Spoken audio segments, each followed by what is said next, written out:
हाँ जी, तो स्टूडेंट्स अस्सलाम वालेकुम। तो स्टूडेंट्स जैसा कि आप देख सकते हैं आज की इस वीडियो में हम अपना क्वेश्चन नंबर 1 और 2 करने वाले हैं।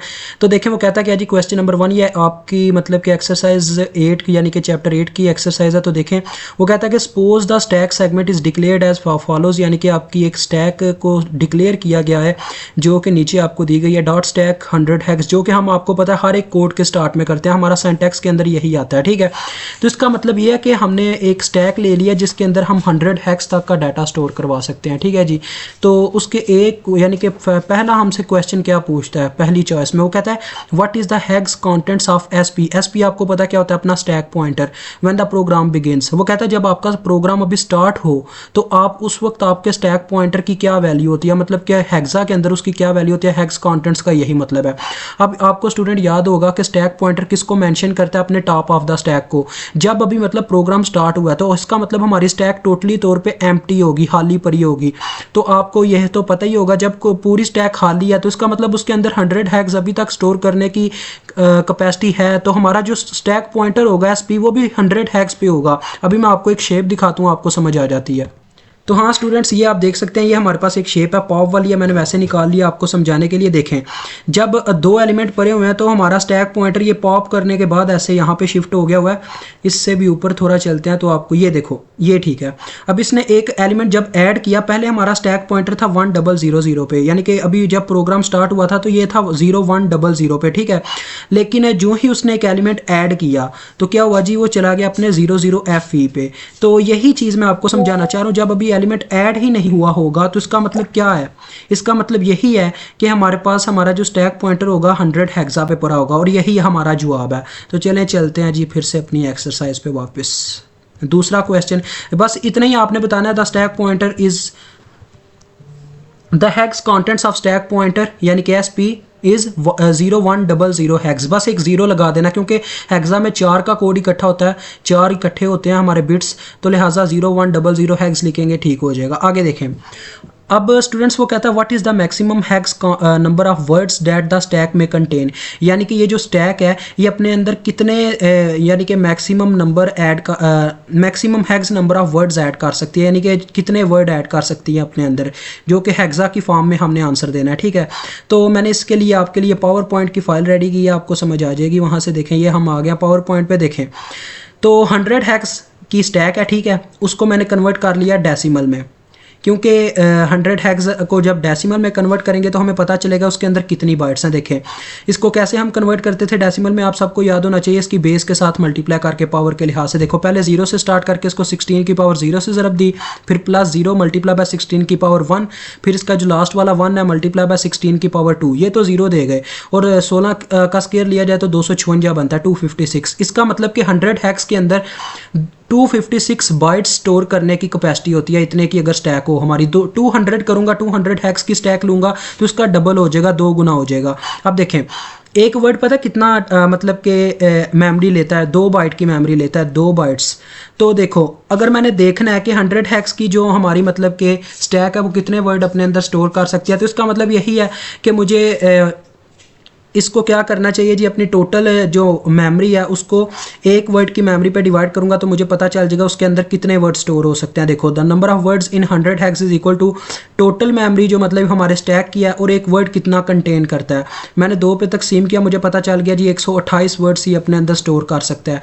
ठीक है, समझ आ रही है, वैसे भी समझ आ जाती है। देखो 2 बाइट्स का डाटा एक वर्ड लेता है, जब हमने 100 हैक्स में चेक करना है तो इसमें 2 बाइट्स, देखो 2 बाइट्स पे जब तकसीम करूंगा तो मुझे पता चल जाएगा कि ये कितना डाटा ले सकता है। ठीक है, अगर अभी भी आपको कोई मसला है तो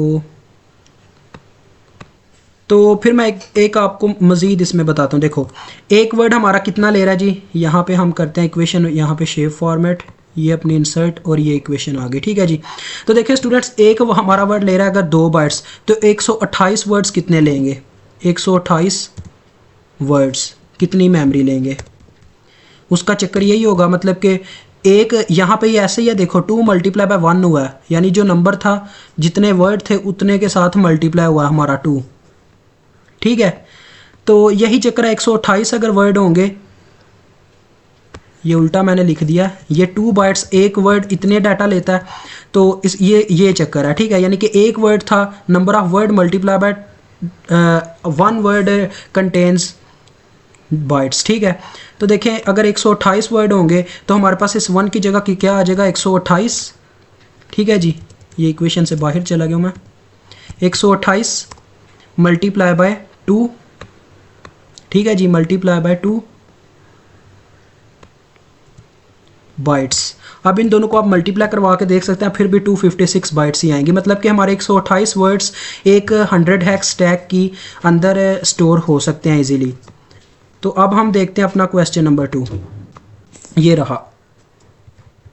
तो देखें इसमें स्टूडेंट्स वही है पुश वगैरह वाला चक्कर, तो मैं आपको इसको काफ़ी इजीली समझाऊंगा। देखो क्या कहता है जी, वो करता है सपोज करो कि AX के अंदर ये डाटा पड़ा हुआ है, अपने BX के अंदर ये पड़ा, CX के अंदर ये, और उसके बाद स्टैक पॉइंटर ये है, ठीक है। आपने क्या करना है जी, give the contents of AX BX CX and stack pointer after executing the following instruction. यानी कि ये इंस्ट्रक्शन परफॉर्म करने के बाद हमने उसको बताना है कि AX के अंदर क्या पड़ा होगा, BX के अंदर क्या होगा, CX के अंदर होगा, और हमारा स्टैक पॉइंटर के अंदर क्या पड़ा होगा।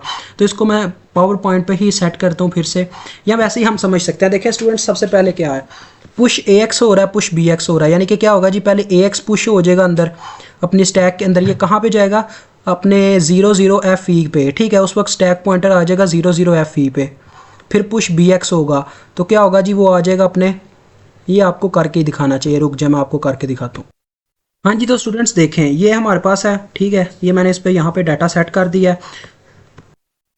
हाँ जी, तो स्टूडेंट्स आप देख सकते हो ये मैंने इंस्ट्रक्शन भी यहाँ पे सेट कर दी है। आप देखें पुश AX, सबसे पहले ये मैंने वैल्यूज़ मेंशन की हुई हैं, वो सबसे पहले अपने स्टैक के अंदर क्या करें जी, पुश AX करें। तो जो ही स्टैक के अंदर हम पुश AX करेंगे मतलब इसकी वैल्यू यहाँ से कॉपी होके यहाँ पे पेस्ट हो जाएगी, ठीक है जी। तो लिहाजा यहाँ पे हम अपनी वैल्यू लिख देते हैं जो है AX की, तो 1 2 3 4, और स्टैक पॉइंटर कहाँ पे शिफ्ट हो जाएगा, ऊपर। तो उसको ऊपर यहाँ पे लाने से पहले मैं क्या करता हूँ जी, आगे नेक्स्ट इंस्ट्रक्शन देखता हूँ। आगे वो कहता है पुश BX को पुश करें, तो इसके ऊपर ही हमारा BX यहाँ पे आ जाएगा, ठीक है जी। यहाँ पे पुश BX यानी कि यहाँ पे उसकी वैल्यू आके इसके ऊपर कॉपी हो जाएगी 5 6 7 8, और अपना स्टैक पॉइंटर अब यहाँ पे आ जाएगा। देखें पहले स्टैक, ये बस मैं एरो को ही छूंगा आपकी समझ आ जाएगी। पहले हमारा स्टैक पॉइंटर यहाँ पे आया स्टूडेंट्स, ठीक है, उसके बाद वो यहाँ पे आ गया जो हमने पुश BX किया। अब देखें, अब नेक्स्ट इंस्ट्रक्शन देखें, वो कहता है एक्सचेंज AX एंड CX।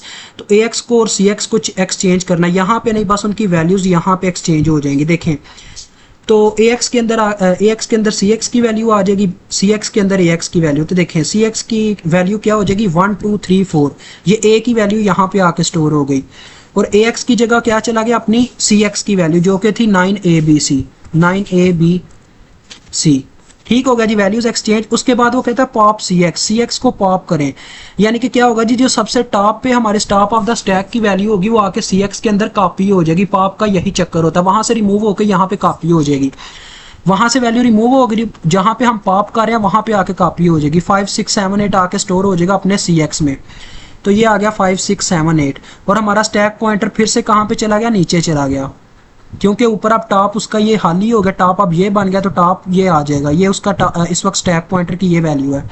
अब देखें आगे फिर से वो क्या कहता है जी, पुश AX। अब AX को पुश करो पॉप के बाद, तो इसका मतलब अब ये फिर से एरो ऊपर जाएगा, लेकिन AX की अब कौन सी वैल्यू होगी, ये वाली 9ABC। तो यहाँ पे हम क्या लिख देंगे, 9ABC, यानी यहाँ पे आके 9ABC स्टोर हो गया। जो ही हमने ये पॉप पुश किया, देखें पुश किया, तो अब हमारा जो स्टैक पॉइंटर है ना उसकी वैल्यू हो गया 00FC, ठीक है। अब लास्ट में आ जाता है पॉप BX। तो आपको पता होना क्या है, ये जो वैल्यू है इसने BX में सेव हो जाना और यहाँ से डिलीट हो जाना अपनी स्टैक में से। तो यहाँ से ये वैल्यू डिलीट होगी 9ABC और आके कॉपी होगी अपने BX के अंदर। 9, रुकिएगा ये मसला क्यों कर रही है, 9ABC। देखें ये आ गया 9ABC यहाँ पे। अब देखें सारे ऑपरेशन परफॉर्म हो गए स्टूडेंट, लेकिन एक वैल्यू भी हमने यहाँ पे चेंज नहीं की स्टैक पॉइंटर की। स्टैक पॉइंटर कहाँ पे आ जाएगा, टॉप ऑफ द स्टैक पे। अब टॉप क्या है, ऊपर वाला तो खाली है, टॉप तो ये बन रहा है, तो लिहाजा ये एरो मूव कर जाएगा नीचे, यानी कि स्टैक पॉइंटर यहाँ पे आ जाएगा। अब मैं इसको भी उठा के ऊपर ले आता हूँ, तो ये देखो ये यहाँ पे आ गया। अब आपके सामने ही है कि स्टैक पॉइंटर की क्या वैल्यू है 00FE, तो ये भी चेंज हो गई। तो ये आपका आंसर है अपने क्वेश्चन नंबर 2 का। आपने बस उसे यही बता देना है कि स्टैक पॉइंटर की वैल्यू है 00FE। AX आपके पास 9ABC के इक्वल हो चुका होगा ये सारे ऑपरेशन परफॉर्म करने के बाद, और BX भी 9ABC और CX 5 6 7 8। अभी आपसे इजाज़त चाहता हूँ। अल्लाह हाफिज़, अस्सलाम वालेकुम।